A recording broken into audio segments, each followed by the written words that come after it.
Well,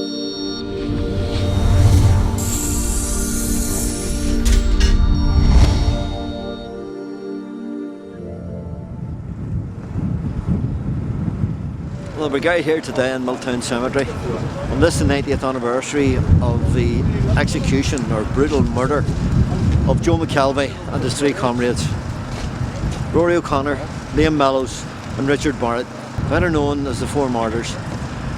It was a particularly murderous act that they carried out, the Free State Forces did, on our four comrades, and today I think is very fitting that after 90 years we are still here at his graveside commemorating him, and it should be a good day.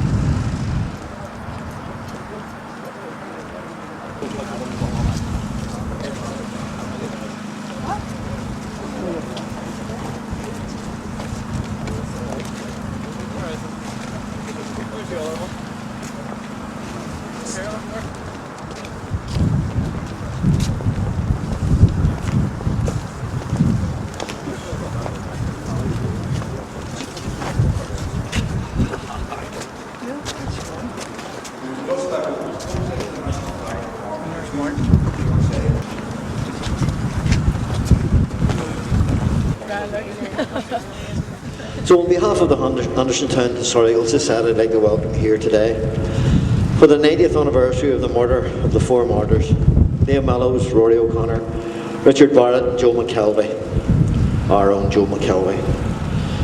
By all accounts, this murder was one of the worst atrocities carried out by the Free State Forces against Republicans, in both the way it was carried out, the way it was done, and the way the brave volunteers were selected for their brutal murder. But I know you'll be hearing a lot more about that in a minute, so we'll move on. I know Jimmy has a lot to say about that. We have a few wreaths here to be laid out today, and we'd like to do that first. So, on behalf, the first wreath will be held on behalf of the Republican movement of Miltown in Belfast.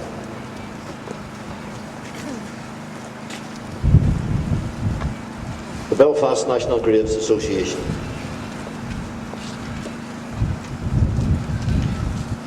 O'Donovan Ross at GAC. Andersonstown Historical Society.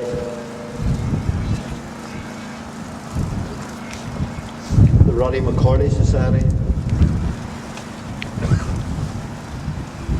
And the PD Club.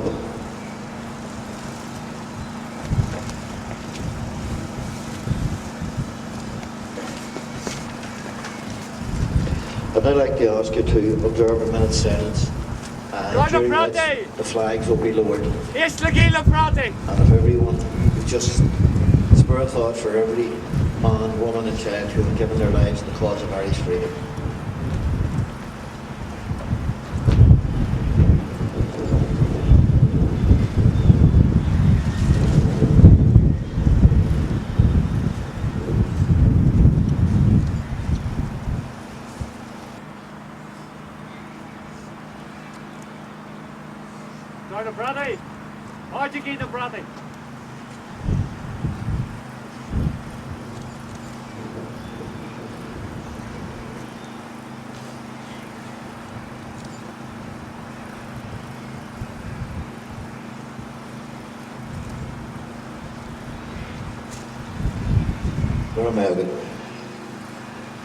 Just to move on, our guest speaker today, he is all known. He doesn't need any introduction from me, except to say that he's been a very, very good friend to all Republican branches within Belfast, and any time we wanted him, he's always been there for us any time. So please welcome Jimmy McDermott.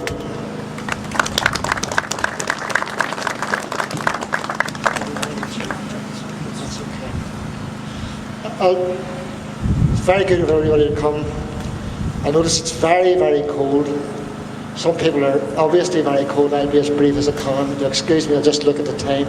I'll be finished, I hope, in just over 10 minutes. I'll try and keep an eye on it. I think it's true to say that life is lived forward and it's understood backwards. And when you're looking at the history of the Republican movement, there are times when large lapses of time goes by before you get a true picture of what actually happened.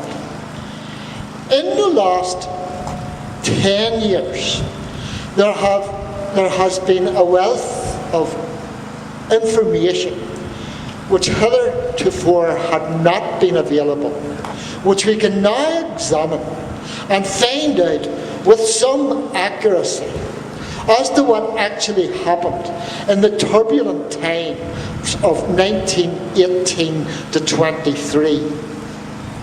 The character of Joe McKelvey is an extremely interesting one at all times.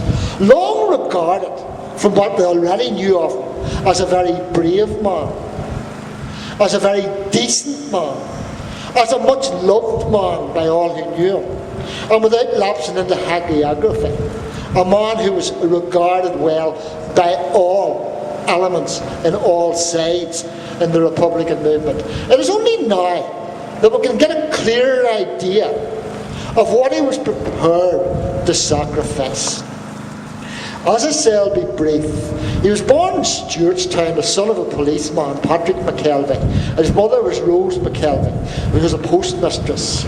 His father had served briefly in Leitrim and Tyrone before moving to Springfield Barracks, where he attained the rank of sergeant. They moved back to Belfast when the father lost his arm, returning to Belfast again only in 1915. But Joe McKelvey could be characterised, in the words of my own mother, and most of our own mothers, as a very genuine person, committed. Now, by that I don't mean of that period he was necessarily the most gifted gunman or the most intellectual. But in terms of being dedicated, I think the record speaks for itself. And I think it's about time we set the record straight as to a couple of revisionist books about it. People who didn't know the full workings of the Republican movement of the 20s have time to ascribe a role to Joe McKelvey which is unfair. One of the military records, I'll not give you his name, but certainly he was a very active gunman. He regarded Joe McKelvey, he said, as a great fella, lovely fella. Everybody seems to say that. He says, his murder will stain the pages of Irish history. And he called it murder, which it was. And he said that the collusion of things like the Catholic Church was disgraceful, which fair enough it was. But he himself, remember he took a pro-treaty line, as many Belfast men did, the man I'm talking about. He said that Joe was characterised by having a lack of initiative. He thought too much about things. And he tended to consult too many people and be easily swayed. Well, held in the balance, I think the problem was that the particular person didn't know just how much was in Joe McKelvey's plate. From 1916, emerging from the Fein, he was in rapid order, a section leader in B Company, an OC of A Company, a quartermaster of the 1st Battalion of the IRA, an OC of the 1st Battalion of the IRA, and the 1st Divisional OC of the 3rd Northern Division. Now, this man said, very, very good officer, very good soldier. Seamus McKenna, the man is a good man. He said, but it's his attachment to the IRB got his promotion. In fact, no. Joe McKelvey, throughout his career, demonstrated an absolute commitment, a willingness to get things wrong, as most Republicans do at some stage, but then try again to get it right. Right from 1918, he is heavily involved in arming, getting organised the IRA itself. The first IRA actions in Belfast, he is part of them. In the Crossgar raid of February 1920, it is Joe McKelvey who's the commanding officer. In the Scottish Provident, the burning of the income tax offices, which happened in concert with all over Ireland, and by the way, they only burned the papers, not the Scottish Provident building, which is still standing. It is Joe McKelvey, Seamus Woods and Sean McConville who are there. In 1917, he is seen gathered at the Pavilion in Croke Park at the first big volunteer convention of that year, with the people like Cockle-Brew, Michael Collins, Terence McSweeney, Dick McKee, name them. They were there, he knew them. In the truce period, it's recorded that Francis Davis, the Longford treasurer of The Northern Command, when Joe McKelvey was the adjutant to Frank Aiken, recalls them having a conversation. It is he and McKelvey who, if the truce breaks down, are expected to go to London to kill the British cabinet and blow up the House of Parliament. This is a man who will take on anything. This is a man who has a sincere concern for the welfare of his people. Very, very worried that the nationalist population will be slaughtered in 1920 after the shipyard expulsions, should the IRA be too proactive, but later moves to a very proactive role himself, constantly taking weapons. Tom McNally's memoir of swapping 5 Lewis guns for 5 Thompson guns. He comes up from the GNR, he is met right away by Joe McKelvey. An active service unit destroy, shoot dead a couple of beast specials down Ruddy's Hotel in Oxford Street. Who's the covering party in Good? Joe McKelvey. Very, very, very active man. But meets his death. His death at the hands of people who could not be accused of lacking initiative, because he, Dick Barrett, Liam Mellows and Rory O'Connor were shot dead within 24 hours. No lack of initiative there. They were shot dead not after long consultations with anybody. It was a cabinet decision taken very, very quickly to execute 4 people who were not present at the shooting of the TD Sean Hales, for which the revenge killing was made. It was to stain Irish history forever, and it marks the lack of thought which would have characterised Joe McKelvey, a man who in April 1922, along with Charlie Daly, another anti-treaty leader from Derry, had taken great steps to try to ensure there would be no split in the Republican movement. Their death, judicial murder that it was, rent open the Republican movement in many ways. But let's spare a thought for the people directly connected to Republican activists. His mother, Rose McKelvey, already very, very emotionally disturbed because of Joe's involvement. He was an only son, was to die soon afterwards. His fiancée, Cassie O'Hara, refused to take the oath of allegiance in her job at Milford Street School, ended up owning a small shop, ended up OCing Armagh Jail of the women prisoners, and died soon afterwards. One of the excuses given for his death was given by a friend, Kevin O'Higgins, one-time friend of his. Rory O'Connor did his best man at his wedding. He used the exotic Latin phrase, salus populi extreme lex, which means in times of strife, the importance, the people are paramount. Basically, that's the translation. But the people never asked for Joe McKelvey to be killed.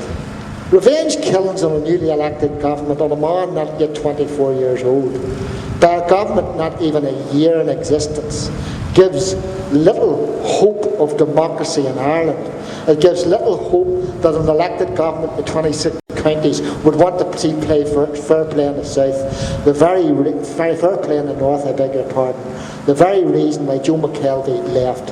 He could have stayed. He could have joined the Free State government. Many did. He was in receipt of very good wages as a battalion officer, £4.10 a week.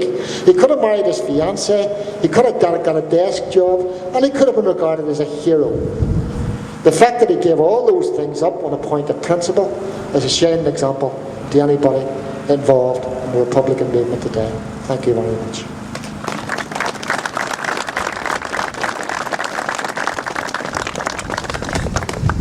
Thank you very much, Jimmy. I think everybody will agree that was a very informative lecture.